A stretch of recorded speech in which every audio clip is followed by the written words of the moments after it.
গল্পের শুরুতেই আমরা ডাউলিং নামের একটা ছেলেকে দেখতে পাই। ডাউলিং মূলত খুবই পাওয়ারফুল আর শক্তিশালী একটা ছেলে, যার জন্য সে একটা দোকানে গিয়ে সেখানকার সবাইকে বলে, কেউ যদি চাও আমার সাথে বাজি ধরতে পারো, কারণ আমার সামনে থাকে 1000 কেজি ওজনের ওই পাথরটা আমি 2 হাত দিয়ে উঁচু করে ফেলবো। যদি কেউ আমার পক্ষে বাজি ধরো তাহলে দোকানদারের কাছ থেকে তোমরা তার ডাবল টাকা পেয়ে যাবে। তো এরপরই দেখা যায় ডাউলিং সত্যি সত্যি 2 হাত দিয়ে 1000 কেজি ওজনের পাথরটাকে উঁচু করে ফেলে। আর এজন্য দোকানদারের অনেক বেশি লোকসান হয়ে যায়, কারণ সবাই ডাউলিং এর বিপক্ষেই বাজি ধরেছিল। এজন্য ওই দোকানদার তার উপরে অনেক বেশি রেগে যায়। তাই সে তাকে ফাঁসিয়ে দেওয়ার জন্য তার লোকজনের মাধ্যমে অদ্ভুত কিছু মানুষের ছবি আঁকায়। আর সেই ছবি আঁকিয়ে সে ডাউলিংকে বলে, তুমি যদি এই লোকগুলোকে খুঁজে বের করতে পারো তাহলে তোমাকে অনেক অনেক টাকা দেওয়া হবে। আসলে এই লোকগুলো আদৌ দুনিয়াতে আছে কিনা সেটাও তারা কেউ জানে না।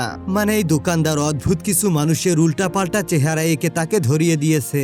এরপরেই দেখা যায় ডাউলিং বেরিয়ে পড়ে ওই লোকগুলোকে খুঁজে বের করার জন্য। তবে তখনই আমরা দেখতে পাই আকাশ থেকে কিছু একটা পৃথিবীর দিকে এগিয়ে আসছে। আর এই আগুনের গোলাটা সরাসরি এসে চীনের কোনো একটা জঙ্গলের মধ্যে পড়ে। এদিকে আমরা দেখতে পাই ডাউলিং কাগজে আঁকা এইসব মানুষগুলোকে তখনও খুঁজে বেড়াচ্ছে।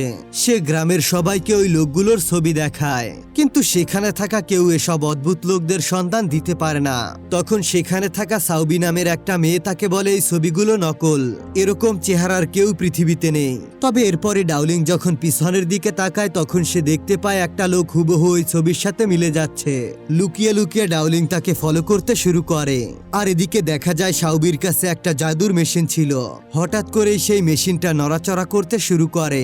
মানে এক কথায় বলতে গেলে সেই মেশিনটা কাজ করতে শুরু করে দেয়। অন্যদিকে ছবির মতো চেহারার সেই লোকটা একটা হোটেলে আসে রুম বুক করার জন্য, কিন্তু হোটেলের ম্যানেজার তাকে রুম দিতে চায় না, কারণ ওই লোকটার কাছে একটা ফালতু মাছ রয়েছে। আর এই হোটেলের নিয়ম অনুযায়ী এখানে কোনো ধরনের ফালতু জীবজন্তু অ্যালাউ করা হয় না। তো এটা শুনে ওই লোকটা অনেক বেশি রেগে যায়, আর সে তার ওই ছোট্ট মাছটাকে একটা ভয়ঙ্কর মনস্টারে কনভার্ট করে ফেলে। মুহূর্তের মধ্যে ওই মনস্টারের অনেক বড় 3টা চোখ হয়ে যায়, আর সে আকারে অনেক বেশি বড় হয়ে যায়। তো সেখানে থাকা প্রত্যেক মানুষের উপর সেটি আক্রমণ করতে শুরু করে। আর এটা দেখার পর সাউবি আর ডাউলিং ওই মনস্টারের সাথে মারামারি করতে শুরু করে। যদিও ডাউলিং এর কাছে বেশি পাওয়ার না থাকায় সে তেমন কিছুই করতে পারে না, কিন্তু সাউবি তার জাদুর পাওয়ার আর শক্তি ব্যবহার করে কোনো রকম মাছটাকে কাবু করে ফেলে। কিন্তু শেষমেশ তাকে ফাঁকি দিয়ে মাছটা সেখান থেকে পালিয়ে যায়। সাউবি বুঝতে পারে মাছটা এখানকার কোনো একটা রুমে এসে লুকিয়েছে, তাই সে মেয়ে থেকে ছেলেতে পরিণত হয়ে ওই মাছটাকে খুঁজতে চলে আসে। আর অন্যদিকে ডাউলিং তাকে ফলো করতে করতে সেই জায়গায় চলে আসে। এখন তারা দুজন যেহেতু একজন অন্যজনকে চিনতে পারেনি, তাই তারা দুজনে একে অপরের সাথে মারামারি করতে শুরু করে দেয়। ঠিক তখনই সাউবি তার আসল রূপে ফিরে আসে। আর তখনই বোঝা যায় সাউবি হলো আসলে সুন্দরী একটা মেয়ে। আর তাকে দেখতে পেয়ে ডাউলিং তার রূপের প্রেমে পড়ে যায়। তবে সাউবি তখন অন্য একটা মেয়েকে ধরে এনে সেই মাছটা সম্পর্কে তাকে জিজ্ঞাসা করতে শুরু করে, কিন্তু সেই মেয়েটা কিছু না বলেই সেখান থেকে পালিয়ে যাওয়ার চেষ্টা করে। তাই সাউবি তার জাদুর মাধ্যমে তাকে ধরে ফেলে। আর ডাউলিং একটা ওড়না তার গলায় পেঁচিয়ে ধরে তাকে জিজ্ঞাসা করে। সে তাকে জিজ্ঞাসা করে ওই মাছটা আসলে কোথায় গিয়েছে। তখনই ওই মেয়েটা তার রূপটা চেঞ্জ করে ফেলে। সে অন্য একটা মানুষে কনভার্ট হয়ে যায় আর বলে দেয় যে ওই মাছটা একটা পেন্টিং এর মধ্যে লুকিয়ে আছে। এরপর যখন তারা ওই পেন্টিংটা চেক করে তখন সেই মাছটা পেন্টিং থেকে বেরিয়ে তাদের উপর আক্রমণ করে। সাউবি ব্যাপারটা বুঝতে পেরে দ্রুত জাদুর সাহায্যে মাছটাকে আটকে ফেলে। আর এরপর সে ডাউলিং সহ সমস্ত মানুষের ব্রেন ওয়াশ করে ফেলে। মানে সে তাদের ব্রেন থেকে এই সমস্ত স্মৃতি মুছে দেয়। আর এরপর সে চলে আসে তাদের গ্রুপের হেডকোয়ার্টারে, মানে সে যে গোত্রের হয়ে কাজ করে তাদের কাছে চলে আসে। আর তখনই আমরা জানতে পারি এই গোত্রটা মূলত একটা বিশেষ মিশনে আছে। পৃথিবীর বাইরে থেকে যে জীবজন্তুগুলো পৃথিবীতে এসে মানুষের উপরে আক্রমণ করে আর পৃথিবীকে দখল করতে চায় তাদেরকে ধরে এই গোত্র শেষ করে দেয়। আর ওই মাছটা মূলত অন্য একটি জায়গা থেকে পৃথিবীতে এসে মানুষের উপর আক্রমণ করেছিল। এই কারণে সাউবি ওই মনস্টারের হাত থেকে সবাইকে বাঁচিয়েছে। তো তখন তাদের সবার মাস্টার উইলিয়াম সেখানে চলে আসে। আর সে বলে যে তুমি এই মনস্টারকে ধরে এনে একটা ভুল করেছো, কারণ আমার মনে হয় এই মাছটা হয়তোবা তাদের একটা গোয়েন্দা, আর তারা এই মাছের সাহায্যে আমাদের হেডকোয়ার্টার খুঁজে বের করার চেষ্টা করছে। তো তখনই তারা বুঝতে পারে তাদের দিকে সত্যি সত্যি একটা ভয়ঙ্কর বিপদ ধেয়ে আসছে। কিন্তু এই ভয়ঙ্কর শক্তিটাকে প্রতিরোধ করার ক্ষমতা এখন তাদের কাছে একেবারেই নেই। তো এজন্যই মাস্টার তাদের গোত্রের বাকি লোকদেরকে এই ইনফরমেশনটা জানিয়ে দেয়। যাতে মূলত সবাই এসে তাদেরকে সাহায্য করে।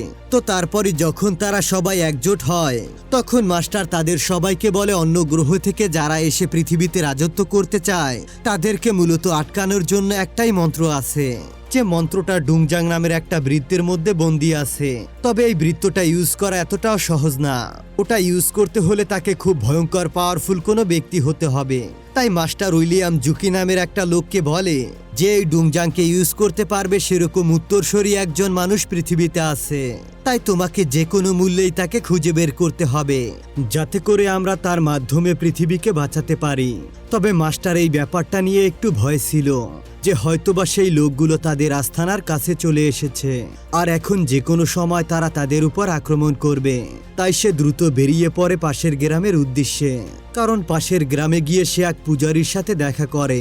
তার কাছ থেকে সে ভয়ঙ্কর একটা জাদুর তলোয়ার নিয়ে নিবে, আর এই তলোয়ারটা এতটাই পাওয়ারফুল যেটা দিয়ে সে পৃথিবীর যে কারো সাথেই মারামারি করতে পারবে। যাই হোক, এরপরে মাস্টার সেখান থেকে চলে গেলে শাওবি সেখানে থাকা সমস্ত লোকজন নিয়ে নতুন করে প্রিপারেশন নিতে থাকে, যাতে করে যদি খুব দ্রুত তাদের উপর আক্রমণ হয় তাহলে তারা যেন এই অল্প কয়েকজন লোক নিয়ে শত্রুর মোকাবিলা করতে পারে। যাই হোক, এদিকে দেখা যায় মাস্টার জুকি ডুংজিয়ার উত্তরসূরি খুঁজতে খুঁজতে চলে আসে একটা হসপিটালে, আর সেখানে এসে সে অন্ধ হওয়ার নাটক করে চাকরি নেওয়ার চেষ্টা করে। তবে প্রথম দিকে কেউ তাকে সাহায্য করে না, তাই সে যখন তার ঔষধের জ্ঞান সম্পর্কে বলতে শুরু করে তখন সবাই পুরোপুরি চুপ হয়ে যায়, কারণ তারা ওষুধের সম্পর্কে নিজেরা এত কিছু জানে না। তাই তখনই তারা মাস্টার জুকিকে নিয়ে চলে আসে তাদের মেন ডাক্তারের কাছে। তখন ওই ডাক্তার জুকিকে বলে, তুমি যদি একটা মেন্টাল পেশেন্টকে ঠিক করতে পারো তাহলে তোমার চাকরি কনফার্ম। তো মাস্টার জুকিও কোনো চিন্তা না করে তার চ্যালেঞ্জটাকে অ্যাকসেপ্ট করে নেয়। এর কারণে সবাই মিলে মাস্টার জুকিকে একটা নিরিবিলি রুমের মধ্যে দিয়ে আসে, যেখানে মূলত সেই মেন্টাল পেশেন্টটা রয়েছে। তো প্রথম দিকে সে একটু ভয় পেলেও যখন ওই মেন্টাল পেশেন্টটাকে দেখতে পায় তখনই সে পুরোপুরি অবাক হয়ে যায়। সে দেখতে পায় পেশেন্টটা আসলে খুবই ইয়ং আর সুন্দরী একটা মেয়ে, যার হাতের মধ্যে একটা অদ্ভুত চিহ্ন ছিল। আর এরপরে জুকি মেয়েটার নাম দেয় চ্যাং, আর এরপরে সে মেয়েটার সাথে কথাবার্তা বলতে শুরু করে। সে তাকে বলে, আমার কাছে থাকা খাবারগুলো যদি তুমি খেয়ে ফেলো তাহলে তোমাকে আমি এখান থেকে মুক্ত করে দেব, তোমাকে আর বন্দি অবস্থাতে থাকতে হবে না। তবে যখনই ওই মেয়েটি খাবার খেতে শুরু করে তখনই দেখা যায় কিছু একটা উল্টাপাল্টা হয়ে গিয়েছে, আর ওই মেয়েটার চোখটা হঠাৎ করে ভয়ঙ্কর ভাবে নীল হতে শুরু করে, আর দেখতে দেখতে সে একটা ভয়ঙ্কর ময়ূরে কনভার্ট হয়ে যায়। আর অন্যদিকে দেখা যায় পৃথিবীর বাইরে যে জায়গাটায় আগুনের গোলাটা চীনের জঙ্গলের মধ্যে এসে পড়েছিল সেই জায়গাটা আস্তে আস্তে করে ব্লাস্ট হতে শুরু করে, আর এই ব্লাস্টের জন্য পৃথিবী ভয়ঙ্কর ভাবে কাঁপতে শুরু করে। এতে চীনের সেই গ্রামটাও ভয়ঙ্কর ভাবে কাঁপতে থাকে, আর এখানকার মানুষজন প্রচন্ড ভয় পেয়ে দৌড়াদৌড়ি করতে শুরু করে। সেই সাথে তারা দেখতে পায় অনেকগুলো লালাকারের ছোট চক্ষু রাস্তায় পড়ে আছে, যেগুলো কিনা মানুষকে ধরে ধরে কামড়াচ্ছে। তো তাদের এমন হুলস্থুল অবস্থা দূর থেকে যখন শাওবি দেখতে পায় তখন সে বুঝতে পারে এই মনস্টার মূলত এসেছে শুধুমাত্র তাদের প্রাচীন মন্দিরটাকে ভাঙার জন্য। তারা কোনো মানুষের ক্ষতি করতে চায় না, তবে তারা যে কোনো মূল্যেই মন্দিরটাকে ভেঙে তাদের মিশনটা কমপ্লিট করতে চায়। তাই শাওবি দ্রুত তার লোকজন নিয়ে মন্দিরের ভেতরে এসে ভালো করে পাহারা দিতে শুরু করে, যাতে করে মন্দিরের কেউ কোনো ক্ষতি করতে না পারে। আর যেহেতু ডাউলিং এর উপরে ওই গ্রামটা সেভ করার দায়িত্ব ছিল তাই সেও লুকিয়ে চলে আসে সেই মন্দিরের ভেতরে। তবে এখানে আসার পর সে একটা সুড়ঙ্গ রাস্তা পেয়ে যায়, আর সেখান থেকে ভেতরে ঢুকতেই দেখতে পায় হাজার হাজার কঙ্কাল পড়ে আছে। আসলে এই সমস্ত কঙ্কালগুলো হলো সেই সমস্ত মানুষের যারা আজকে থেকে হাজার বছর আগে পৃথিবীর বাইরে থেকে আসা মনস্টারের সাথে মারামারি করেছিল, আর তারা সবাই মূলত শাওবির বংশধর। তো ঠিক তখনই সেখানে শাওবি আর তার লোকজন চলে আসে, আর তারা দেখতে পায় সেখানে বিশাল বড় একটা পাথরের টুকরো হাওয়ার উপরে শিকল দিয়ে বেঁধে রাখা। আর দেখতে দেখতে হঠাৎ সেখানে লাল এক ভয়ঙ্কর মনস্টার চলে আসে, আর মনস্টারটা তার পাওয়ারের সাহায্যে এই শিকলগুলোকে ছিঁড়তে শুরু করে। আর শিকলগুলো সেরা শেষ হয়ে গেলে মাঝখানে থাকা সেই পাথরটা ব্লাস্ট হয়ে যায়, আর সেখান থেকে ভয়ঙ্কর এক মনস্টার বেরিয়ে আসে। আর এই মনস্টারের নাম ছিল হোয়াইট টাইগার। আসলে এই মনস্টারটা ছিল খুবই ভয়ঙ্কর। লাল চোখওয়ালা যে মনস্টার এসেছিল তার থেকে শতগুণ পাওয়ারফুল ছিল এই হোয়াইট টাইগার। আর এই সব কিছু দেখতে পেয়ে শাওবি আর তার লোকেরা মনস্টারগুলোর সাথে মারামারি করার অনেক চেষ্টা করে, তবে তাদের কাছে এতটাও পাওয়ার ছিল না যে তারা এই মনস্টারগুলোকে মারতে পারবে। এই মনস্টারগুলো তাদেরকে বারবার আঘাত করে মাটিতে ফেলে দেয়। তবে মাটিতে পড়ে থাকা ডাউলিং যখন বুঝতে পারে শাওবি বিপদে আছে, তখন সে নিজের জীবনের ঝুঁকি নিয়ে দৌড়ে গিয়ে ওই মনস্টারের উপর আক্রমণ করতে চলে আসে। কিন্তু মনস্টারের হাতের ভেতরে যে আগুন ছিল সেই আগুনে ডাউলিং এর একটা হাত আর একটা পা পুড়ে যায়। আর এটা দেখতে পেয়ে শাওবি সাথে সাথে ডাউলিং এবং তার সঙ্গীদের নিয়ে সেখান থেকে পালিয়ে যায়, কারণ এখানে থাকলে ওই মনস্টারের হাতে সবাইকেই মরতে হবে। তো এরপর তারা একটি গোপন জায়গায় চলে আসে এবং সবাই মিলে ডাউলিং এর রক্ত বন্ধ করার চেষ্টা করে, কিন্তু কেউ রক্ত বের হওয়া আটকাতেই পারছিল না। ঠিক তখনই সেখানে মাস্টার জুকি সেই মেয়েটাকে সাথে করে নিয়ে চলে আসে আর সবাইকে বলে এই মেয়েটা হলো সেই উত্তরসূরি যে কিনা সেই বৃত্তটাকে ইউজ করতে পারবে। তবে মেয়েটা এখানে বাচ্চাদের মতো করে আচরণ করছিল, তাই তাকে দেখে কেউ বিশ্বাস করতে পারছিল না যে এই মেয়েটার মধ্যেই আসলে কোনো পাওয়ার আছে। শাওবি কোনোভাবে ডাউলিং এর জীবনটা ঝুঁকির মধ্যে ফেলতে চায় না, তাই সে ডাউলিংকে বাসায় পাঠিয়ে দেয় যাতে করে সে তার আগের সিকিউরিটি গার্ডের জবটা করে কোনো মতে তার জীবনটা পার করতে পারে। কিন্তু সেখানকার লোকজন যখন বুঝতে পারে ডাউলিং এর একটা হাত আর একটা পা কেটে ফেলা হয়েছে, তখন তারা ডাউলিংকে অপমান করে বাইরে ছুঁড়ে ফেলে দেয়, কারণ ডাউলিং এখন চাইলেও আর সিকিউরিটি গার্ডের কাজটাকে করতে পারবে না। তবে দূর থেকে শাওবি এসব দেখতে পেয়ে তার খুবই খারাপ লাগে, কারণ তার কারণেই আজকে ডাউলিং এর এই অবস্থা। তো এজন্য সে মনে মনে সিদ্ধান্ত নেয় ডাউলিংকে সে তার গোত্রের একজন মেম্বার বানিয়ে ফেলবে। এরপর আস্তে আস্তে করে এভাবেই দিন পার হতে থাকে, আর যতই দিন যায় ততই পৃথিবী একটু একটু করে ঝুঁকির মধ্যে পড়তে থাকে। অনেক পাওয়ার সংগ্রহ করে বারবার মনস্টারগুলো মানুষের উপর আক্রমণ করতে থাকে। তো এজন্য শাওবি আর তার সমস্ত লোকজন তাদের মাস্টারকে খোঁজার জন্য বেরিয়ে পড়ে। আসলে তাদের মাস্টার সেই তলোয়ার আনতে গিয়ে এখনো আর বাসায় ফেরেনি, আর ওই তলোয়ারটা তাদের জন্য খুবই গুরুত্বপূর্ণ, কারণ ওই তলোয়ারটা ছাড়া কোনোভাবেই মনস্টারদের সাথে ফাইট করা যাবে না। এদিকে দেখা যায় 5টা গোত্রের মাস্টাররা এক জায়গায় হয়ে সেই তলোয়ারটাকে আবারও জীবিত করার চেষ্টা করছে। আসলে অনেক বছর আগে অভিশাপের কারণে এই তলোয়ারটা এরকম হয়ে গিয়েছে। তো সবাই মিলে চেষ্টা করে ফাইনালি তারা তলোয়ারটাকে আবারও জীবিত করে ফেলে। তবে তখন আবার মাস্টার উইলিয়ামের সেখানে থাকা একজন মাস্টারের উপর সন্দেহ হয়, আর যখনই সে ওই মাস্টারের দিকে সন্দেহের চোখে তাকায়, তখন সেই মাস্টারটা হঠাৎ করে কনভার্ট হয়ে যায় সেই বিশাল লাল মনস্টারে। আসলে এই মনস্টারটা নিজের রূপ বদল করে এই তলোয়ারটাকে চুরি করতে এখানে এসেছে, কারণ একমাত্র এই তলোয়ার দিয়েই মনস্টারদেরকে মেরে ফেলা সম্ভব। তাই এই তলোয়ারটাকে চুরি করতে পারলে সকল মনস্টাররা বেঁচে যাবে। এরপরে সেখানে হোয়াইট টাইগার নামের সেই ভয়ঙ্কর মনস্টার চলে আসে, আর সে সমস্ত মাস্টারকে তার কন্ট্রোলে নিয়ে তাদের সবাইকে বলে উইলিয়ামের উপর আক্রমণ করার জন্য। তো এখানে মাস্টার উইলিয়াম কোনো মতে নিজের শক্তি ব্যবহার করে তার জীবনকে বাঁচিয়ে নেয়, কিন্তু কোনোভাবে সে ওই তলোয়ারটাকে রক্ষা করতে পারে না। তাই সেই লাল চোখওয়ালা মানুষটা তলোয়ার নিয়ে সেখান থেকে চলে যায়। যাই হোক, এদিকে দেখা যায় শাওবি এবং তার লোকজন মাস্টারকে খুঁজতে খুঁজতে এই শহরে চলে এসেছে।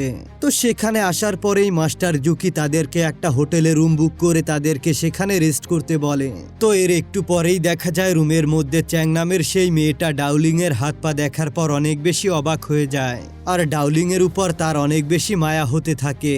তো এজন্য চ্যাং তার পাওয়ার ইউজ করে ডাউলিং এর নতুন হাত পা তৈরি করে দেয়, আর এখানে সে নিজের পাওয়ার অনেক বেশি ব্যবহার করার কারণে তার কপাল থেকে রক্ত বের হতে থাকে, আর চ্যাং সেখানেই বেহুশ হয়ে যায়।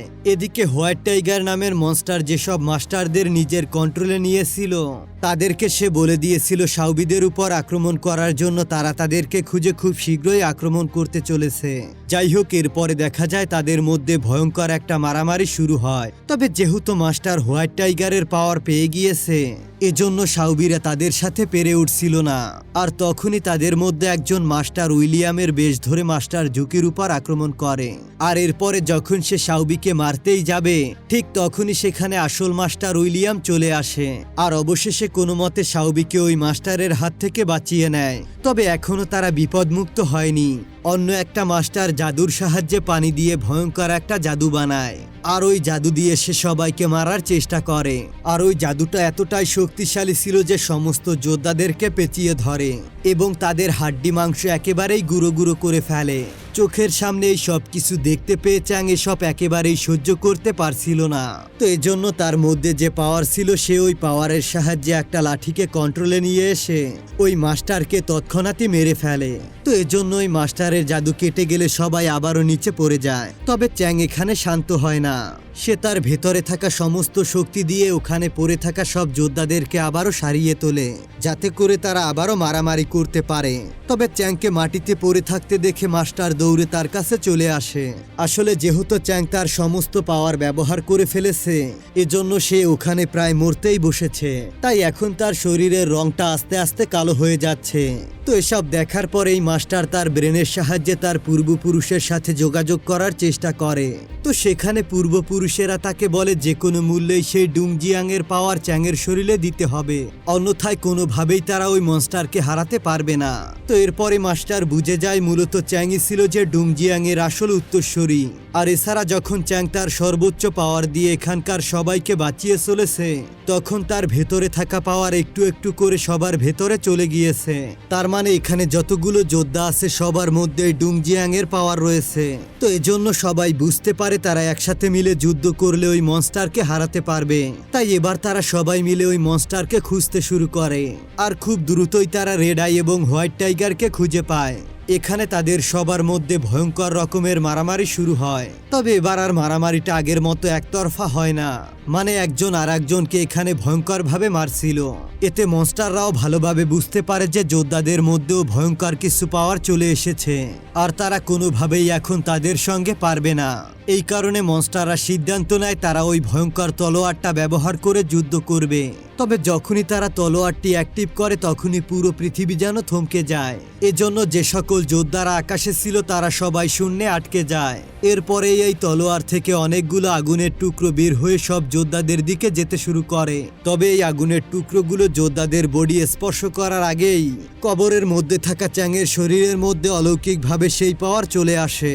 আর এ কারণে সে আবারও জীবিত হয়ে যায় আর ভয়ঙ্কর একটা নীল ময়ূরের রূপ নিয়ে চলে আসে ওই মনস্টারগুলোকে মারার জন্য। এরপর সমস্ত আগুনের টুকরোগুলো একত্র করে সে ওই মনস্টারগুলোর দিকে পাঠিয়ে দেয়। আর এই ভয়ঙ্কর পাওয়ারের কারণে হোয়াইট টাইগারেরও সেখানে মৃত্যু হয়। তো এরপর চ্যাং তার সমস্ত শক্তি দিয়ে রেড আইয়ের সাথে মারামারি করতে শুরু করে। আর ভয়ঙ্কর একটা মারামারির পর সে ফাইনালি রেড আইকেও মেরে ফেলে।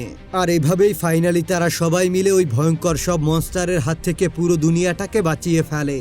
সেই সাথে চ্যাং নামের মেয়েটাও পুরোপুরি সুস্থ হয়ে যায়। তবে এত যুদ্ধ আর মারামারির ভেতরে শাওবি আর ডাউলিং এর মধ্যে প্রেম হয়ে যায়। আর ফাইনালি তারা একসাথে থাকার সিদ্ধান্ত নেয়। যাই হোক, একেবারে শেষের দিকে চীনে দেখা যায় সমস্ত যোদ্ধারা মিলে প্রাচীন গ্রন্থ থেকে জানতে পারে যে এই সকল মনস্টারের থেকেও ভয়ঙ্কর কিছু মনস্টার পৃথিবীতে যে কোনো সময় আক্রমণ করতে পারে। আর এমন একটা সাসপেন্স রেখে এখানেই মুভিটা শেষ হয়ে যায়। তো বন্ধুরা, কেমন লাগলো আজকের গল্পটি সেটা জানাতে একদমই ভুলবে না। আজকের মতো এ পর্যন্তই। দেখা হবে পরবর্তীতে ভিন্নধর্মী কোনো গল্প নিয়ে। সেই পর্যন্ত ভালো থাকবেন, সুস্থ থাকবেন এই আশা ব্যক্ত করে এখানেই শেষ করছি। আল্লাহ হাফেজ।